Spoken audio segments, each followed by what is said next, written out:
Good evening all of you. मैं miss Singh और आज आप लोगों के सामने एक नए टॉपिक को लेके आया हूं और टॉपिक हमारा है ब्लड। आज हम लोग चर्चा करेंगे ब्लड की और इससे भी काफ़ी क्वेश्चन आपके टीजीटी, पीजीटी, एलटी के एग्जाम में आते हैं। काफ़ी महत्वपूर्ण पोर्शन है ये, तो आज हम लोग इसी का अध्ययन करेंगे। तो हम पहले शुरुआत करते हैं स्टडी ऑफ ब्लड। इसको क्या बोला जाता है? इसको बोला जाता है हेमेटोलॉजी। इसके अंतर्गत होता क्या है कि ब्लड का अध्ययन किया जाता है। ब्लड का निर्माण किन किन तत्वों से हुआ है, कौन कौन सी प्रोटीन्स हैं, कौन कौन से सेल्स हैं और ब्लड से रिलेटेड कौन कौन सी बीमारियां होती हैं, इन सब का संपूर्ण अध्ययन हेमेटोलॉजी के अंतर्गत किया जाता है। ये आपका है। और हम अगले टॉपिक पे चलते हैं। टिश्यू क्वेश्चन ये बन सकता है कि ब्लड कौन सा टिश्यू है, ये क्वेश्चन बना भी है। तो ब्लड आपका तरल संयोजी ऊतक होता है। तरल संयोजी ऊतक होता है। अब ये संयोजी ऊतक क्यों होता है? ये इसलिए होता है कि आप लोग जानते होंगे कि संयोजी ऊतक वही होता है जो एक अंग से दूसरे अंग को कनेक्ट करे, आपस में जोड़ के रखे, बांध के रखे। तो आपका ब्लड क्या करता है? एक अंग से दूसरे अंग को कनेक्ट किए रहता है। इसी कारण इसको लिक्विड कनेक्टिव टिश्यू बोलते हैं। अब आ गई इसकी उत्पत्ति की बात, जन्म की बात। तो ब्लड आपका बोन मैरो में होता है। मैं आपको बता दूं, ये जो एक फिगर बना रहे हैं,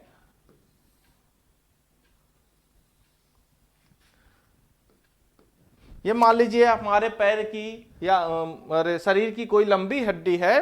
तो जो लंबी हड्डियां होती हैं उसमें बीच का भाग, ये जो बीच वाला भाग होता है वो खोखला होता है और इसी को बोन मैरो कहते हैं। इसी बोन मैरो में क्या होता है? आपका ब्लड बनता है।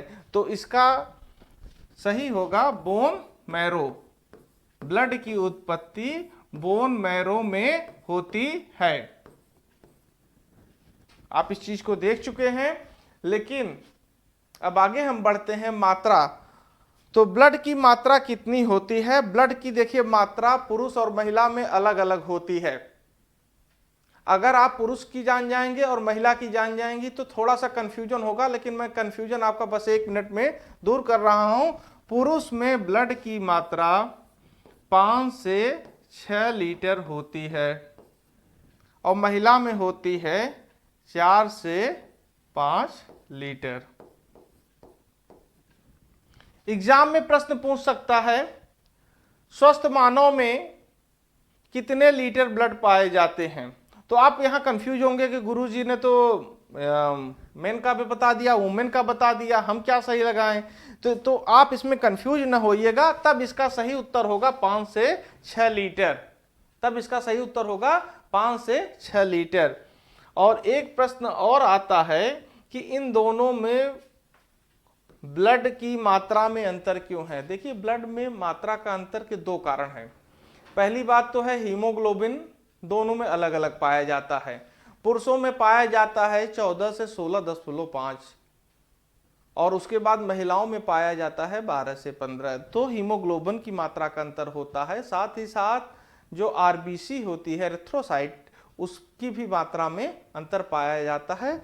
इसी कारण से ब्लड की मात्रा जो होती है पुरुषों में अधिक होती है और महिलाओं में कम होती है। तो ये अपना यहां तक हो गया और हम अगले पेज की तरफ बढ़ते हैं। और अगला पेज है हमारा body weight in a healthy adult. मतलब कि आपके वजन के अनुसार एक स्वस्थ मनुष्य के वजन का कितना % होता है ब्लड? तो अगर इसका उत्तर होगा 7%। अगर एक स्वस्थ मनुष्य है तो उसके कुल वजन का 7% होता है ब्लड।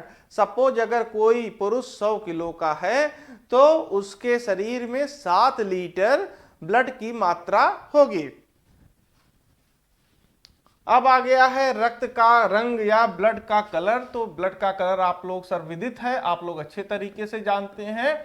यह लाल रंग होता है और यह लाल रंग होने का कारण होता है हीमोग्लोबिन। हीमोग्लोबिन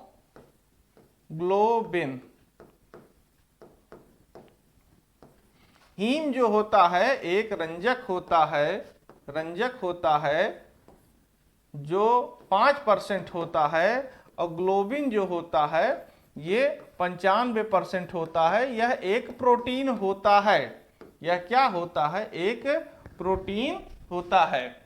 तो आप समझ गए होंगे रक्त का रंग लाल क्यों होता है, किसके कारण से होता है, तो वह हीमोग्लोबिन के कारण होता है।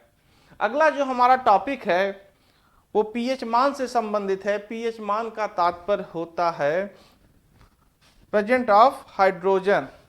तो इसका मान होता है 7.35 से 7.45। देखिए पीएच मान का जो फार्मूला होता है यहां मैं लिख दे रहा हूं, ये 0 से लेकर 7 और 7 से लेकर 14 तक। तो ये जो 0 से लेकर 7 तक होता है, अगर इसके बीच में कोई द्रव है, इसके स्केल पे जब रखा जाता है तो ये अम्लीय होता है। ये क्या होता है? अम्लीय होता है। और 7 से ऊपर जब आप बढ़ेंगे तो ये क्षारीय होता है। और 7 पे जो रहता है वह आपका उदासीन रहता है। तो आप देख रहे हैं ब्लड का जो पीएच मान है 7 से ऊपर है, अतः हमारा ब्लड क्या होगा? मनुष्य का ब्लड जो होगा क्षारीय होगा। तापमान इसका 37.5 डिग्री सेल्सियस होगा।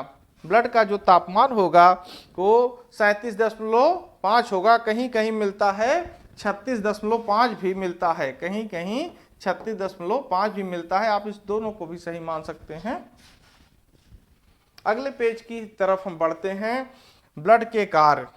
तो देखिए ब्लड का जो मुख्य कार्य होता है, सबसे प्रमुख कार्य होता है वह ऑक्सीजन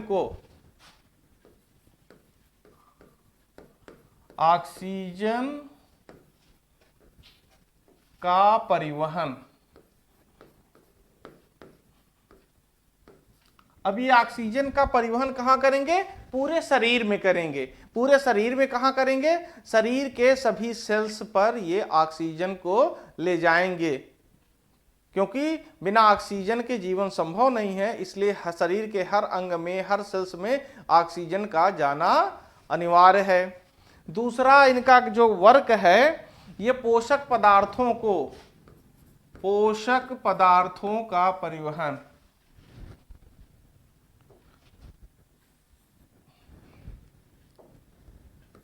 पोषक पदार्थों का परिवहन।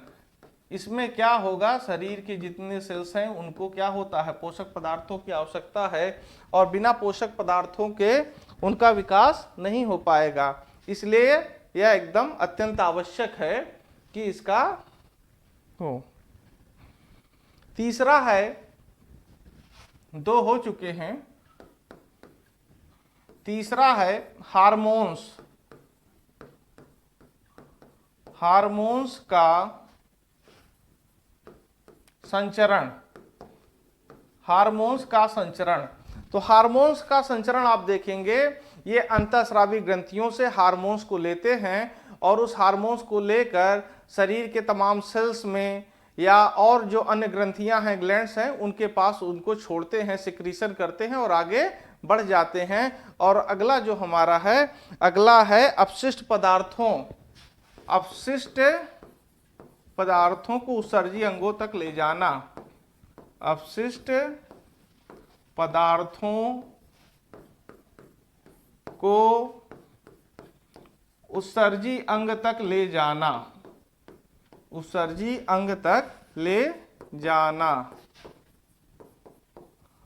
तो अगर आप अपशिष्ट पदार्थों की बात करेंगे तो ये यूरिया होते हैं, यूरिक एसिड होते हैं और क्रिएटिनिन होते हैं। इन सबको ये क्या करता है? किडनी की तरफ ले जाते हैं, और किडनी की तरफ जब ले जाते हैं तो वहां पर इसका कई बार छानता है, किडनी फिल्टरेट करता है। उसके बाद ये अपशिष्ट पदार्थ मूत्र के माध्यम से हमारे शरीर से बाहर निकल जाते हैं। और ब्लड का जो अंतिम ये हम काम बता रहे हैं, ये अंतिम काम है शरीर के तापमान को बनाए रखना। ये इतने कार्य हैं, बहुत महत्वपूर्ण कार्य हैं।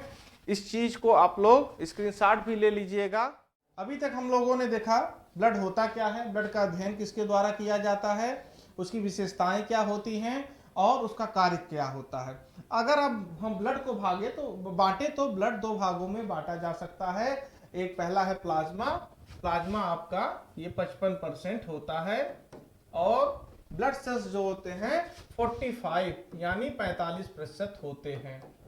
प्लाज्मा की अगर हम आगे बात करें तो यह हल्का पीले रंग का होता है। अब प्लाज्मा में जो पदार्थ पाए जाते हैं उनकी भी हम आपसे चर्चा करना चाहेंगे। तो जब इसमें जल आपका 90% हो गया तो बाकी 10% भाग बच रहे हैं। 10% में आपका प्रोटीन 7% है जिसको प्लाज्मा प्रोटीन कहा जाता है। अर्थात प्लाज्मा में जो प्रोटीन पाए जाते हैं उनको संयुक्त रूप से प्लाज्मा प्रोटीन कहा जाता है। और अन्य पदार्थ होते हैं वो 3% होते हैं। अन्य पदार्थों में आपका क्या होता है कि गैस होती हैं, कुछ अपशिष्ट पदार्थ होते हैं, पोषण से होते हैं, हिपैरिन होते हैं, ऐसे तमाम पदार्थ हैं जिनकी हम चर्चा अगले पेज पर करते हैं। और ये हमारा अगला पेज आ गया है जिसमें हम चर्चा करेंगे प्लाज्मा प्रोटीन की। तो प्लाज्मा प्रोटीन में पहला है एल्ब्यूमिन। यह सबसे अधिक होता है। एल्ब्यूमिन सबसे अधिक होता है, सबसे अधिक होता है। और इसका संश्लेषण जो होता है, इसका संश्लेषण अर्थात इसका जो निर्माण होता है आपके लीवर में होता है। इसका संश्लेषण आपके लीवर में होता है और यह जो होता है हार्मोन संचरण में सहायक होता है।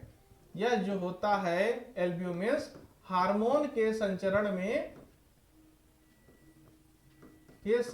में सहायक होता है। तो आपने अभी प्लाज्मा के पहले प्रोटीन एल्ब्यूमिन के बारे में जाना कि संश्लेषण इसका लीवर में होता है और यह इसकी मात्रा सबसे अधिक होती है, लगभग ये 60% होता है। लेकिन अगर हम आकार की बात करें तो यह उन प्रोटीनों में सबसे छोटा प्रोटीन होता है और वर्क इसका होता है जो हार्मोन्स होते हैं उनका यह संचरण करता है। अब हम दूसरे प्लाज्मा प्रोटीन ग्लोब्यूमिन की तरफ देखेंगे और यह जो होता है यह भी, इसका भी संश्लेषण आपके लीवर में होता है। इसका संश्लेषण लीवर में होता है अर्थात यह लीवर में बनता है। और कार्य की अगर हम बात करें तो कार्य जो है वसा में घुलित प्रोटीन और आयरन का संचरण करता है। प्रोटीन और आयरन का संचरण करता है। मतलब वसा में जो प्रोटीन घुली रहती हैं, जो आयरन घुले रहते हैं, उनका संचरण करने का काम ग्लोब्यूमिन करता है और इसका संश्लेषण अर्थात इसका निर्माण लीवर में होता है। तो इसके हम कार्यों को जान चुके हैं। अब हमारे दो बचते हैं फाइब्रिनोजेन और प्रोथ्रोम्बिन। ये दोनों भी कहाँ बनते हैं? लीवर में। ये दोनों भी लीवर में बनते हैं और इन दोनों का कार्य क्या होता है? ब्लड क्लॉटिंग में सहायता करना। ये ब्लड क्लॉटिंग में हेल्पफुल होते हैं, सहायक होते हैं। रक्त अस्कंदन जिसे हिंदी में बोलते हैं, ब्लड क्लॉटिंग में ये सहायक होते हैं। तो अभी तक हमने ये जाना कि ये जो एल्ब्यूमिन, ग्लोब्यूमिन, फाइब्रिनोजेन, प्रोथ्रोम्बिन, ये जो 4 प्रोटीन हैं ये आपके ब्लड प्लाज्मा में पाए जाते हैं और ये क्या करते हैं? इनके अलग अलग कार्य हैं। पहला आपका हार्मोन का संचरण करता है, दूसरा वसा में घुलित प्रोटीन और आयरन का संचरण करता है और तीसरा जो चौथा है फाइब्रिनोजेन और प्रोथ्रोम्बिन, ये दोनों क्या करते हैं? ब्लड का थक्का जमाने में सहायक होते हैं। इसके अलावा भी कुछ अन्य पदार्थ होते हैं आपके नेक्स्ट स्लाइड पे मैं आपको दिखाता हूं। अन्य पदार्थ में इलेक्ट्रोलाइट्स होता है। इलेक्ट्रोलाइट्स में क्या क्या होता है? पोटेशियम, कैल्शियम, ये सब ब्लड प्लाज्मा में पाए जाते हैं। मैग्नीशियम, मैग्नीशियम आदि पदार्थ होते हैं। अगर हम गैसों की बात करें तो यहां पर ऑक्सीजन, कार्बन डाइऑक्साइड और नाइट्रोजन गैस पाए जाते हैं। तो इसको भी लिख देते हैं।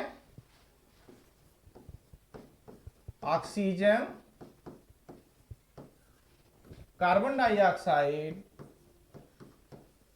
कार्बन डाइऑक्साइड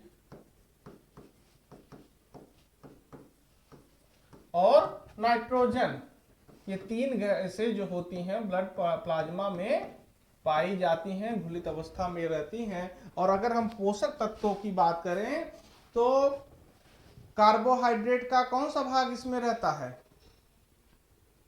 कार्बोहाइड्रेट से इसमें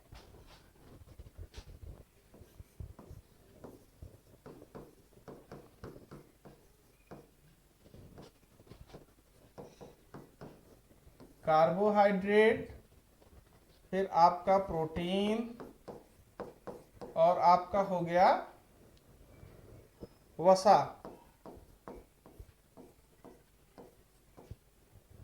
तो प्रोटीन से आपका अमीनो एसिड हो गया, प्रोटीन से अमीनो एसिड हो गया, और कार्बोहाइड्रेट से ग्लूकोज, और वसा की बात करें तो यहां पर होगा ग्लिसरॉल। ये जो तीनों पदार्थ हैं ये आपके प्लाज्मा में पाए जाते हैं। ये मुख्यतः क्या होता है? कार्बोहाइड्रेट टूट के ग्लूकोज में बदलता है, प्रोटीन जो होता है अमीनो एसिड में, वसा जो होता है ग्लिसरॉल में। ये तीनों पदार्थ आपके प्लाज्मा में पाए जाते हैं। अपशिष्ट पदार्थ यानी जो हमारे शरीर की वृद्धि विकास के लिए आवश्यक नहीं है, इसमें आपका यूरिया पाया जाएगा, फिर यूरिक एसिड पाया जाएगा, यूरिक एसिड, और तीसरा है क्रिएटिनिन। ये पदार्थ जो होते हैं अपशिष्ट पदार्थ होते हैं और ये हमारे प्लाज्मा में पाए जाते हैं। और आपका जो लास्ट वाला है हिपैरिन, हिपैरिन क्या होता है? इसका संश्लेषण अर्थात इसका जो निर्माण होता है, इसका निर्माण लीवर में होता है और यह रक्त नलिकाओं में बहने वाले रक्त क्लॉटिंग को या ब्लड क्लॉटिंग को नहीं होने देता है। ये ब्लड क्लॉटिंग को रोकता है। ये ब्लड क्लॉटिंग को, इसे आप हिंदी में कह सकते हैं रक्त अस्कंदन को रोकता है। ब्लड क्लॉटिंग को रोकता है कहां पर? रक्त नलिकाओं के अंदर, रक्त नलिकाओं के अंदर।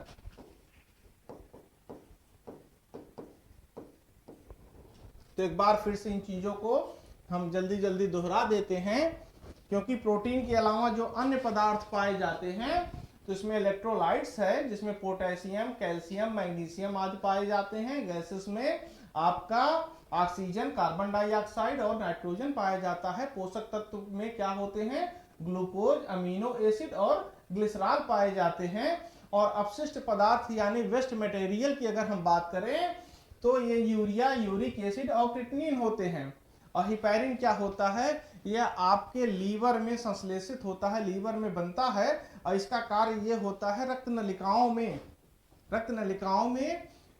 ब्लड क्लॉटिंग को रोकना।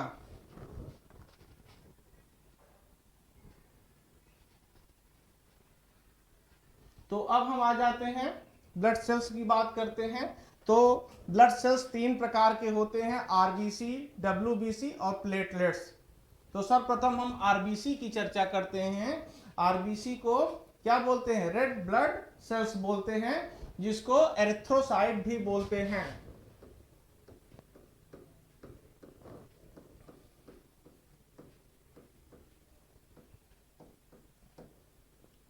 आरबीसी को एरिथ्रोसाइट्स भी बोलते हैं। अगर इसके आकार की बात की जाए तो इसका आकार जो होता है बिना क्यों यानी अवतल होता है।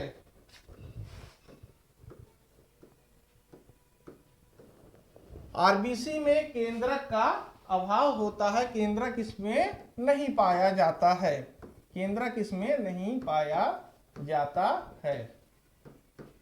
आरबीसी में केंद्रक नहीं पाया जाता है। अगर हम जीवन काल की बात करें, आरबीसी का जीवन कितने समय के लिए होता है, कितने दिन तक ये सेल्स जीवित रहती हैं, तो वो होगा 120 दिन, 120 दिन। लेकिन अगर हम न्यू बॉर्न बेबी या नवजात शिशु की बात करें, नवजात शिशु की बात करें, तो इनके शरीर में पाए जाने वाला आरबीसी 100 दिन तक जीवित रहता है। उसका जीवन काल जो होता है, लाइफ स्पेन जो होता है 100 दिन का होता है। और इसकी जो उत्पत्ति होती है आरबीसी की उत्पत्ति बोन मैरो में होती है। बोन मैरो, जिसको हिंदी में अस्थि मज्जा कहा जाता है। अस्थि मज्जा। भ्रूणी अवस्था में उत्पत्ति, यहां जब मां के गर्भ में बच्चा पलता है तो उस समय आरबीसी का निर्माण कहां पर होता है इसका जिक्र है। तो उस समय आपका ब्लड प्लेसेंटा, लीवर, स्प्लीन और थाइमस ग्लैंड में बनता है। मैं नाम लिख देता हूं।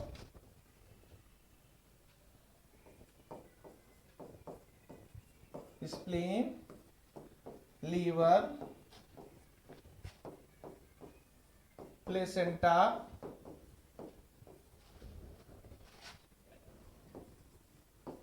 Thymus gland. देखिए आज का जो वीडियो बनाया गया है थोड़ा दूसरे तरीके से बनाया गया है और वन लाइनर के तरीके से बनाया गया है, जिससे यह आपकी परीक्षा के लिए उपयोगी हो और आपको साथ ही साथ नोट्स भी प्रोवाइड होता रहे। तो ठीक है, हम अगले चलते हैं। आरबीसी की जो संख्या होती है उसका ज्ञान हीमोसाइटोमीटर के द्वारा होता है। हीमोसाइटोमीटर के द्वारा ही हम ज्ञात कर सकते हैं कि ब्लड में कितनी संख्या होती है आरबीसी की। तो सबसे पहले हम संख्या जानेंगे, पुरुषों में कितनी संख्या होती है। 50 से 55 लाख, 50 से 55 लाख प्रति घन मिलीमीटर। महिलाओं में ये संख्या कम होती है, 40 से 45 लाख प्रति घन मिलीमीटर। और अगर हम नवजात शिशु की बात करें तो नवजात शिशु में महिला और पुरुष से अधिक होती है और इसमें संख्या हो जाती है 65 से 68 लाख प्रति घन मिलीमीटर। तो देखिए होता क्या है कि कई छात्र ये प्रश्न पूछते हैं कि सर ऐसा क्या कारण है कि महिलाओं में आरबीसी की संख्या कम होती है और पुरुषों में अधिक होती। नहीं, प्रश्न ये नहीं पूछते। प्रश्न ये पूछते हैं कि ब्लड की संख्या महिलाओं में 4 से 5 लीटर होती है और पुरुषों में 5 से 6। पुरुषों में अधिक ब्लड क्यों पाया जाता है और महिलाओं में क्यों? अभी हमने कुछ देर पहले जब बताया था तो उसका यही कारण होता है। एक कारण होता है आरबीसी की संख्या।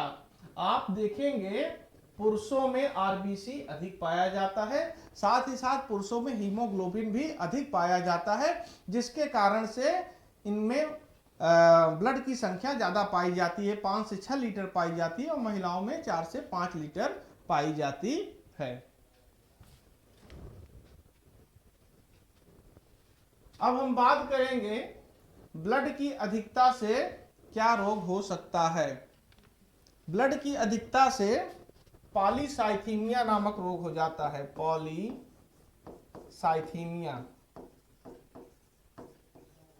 पॉलीसाइथीमिया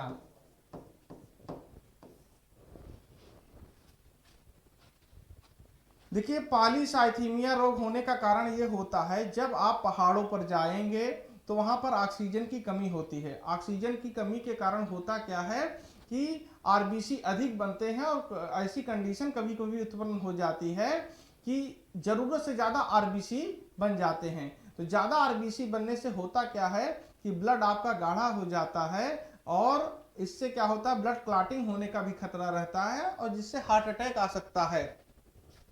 इससे क्या खतरा रहता है, हार्ट अटैक का। ब्लड बहुत गाढ़ा हो जाता है और क्लॉटिंग भी होने का डर रहता है। और रही बात इसकी कमी की बात करें, तो कमी से एनीमिया होता है, इसको आप अच्छे से जानते होंगे। एनीमिया में क्या होता है, चेहरा पीला पड़ जाता है, कमजोरी आती है, थकान आती है, चक्कर आने लगते हैं। तो इन सब कारणों से एनीमिया हो जाता है। तो आज तक के लिए इस वीडियो को लंबा नहीं करना मैं चाहता हूं, 2 पार्ट में बनाना चाहता हूं। तो WBC और प्लेटलेट्स आपको अगले वीडियो में मिलेंगे। धन्यवाद।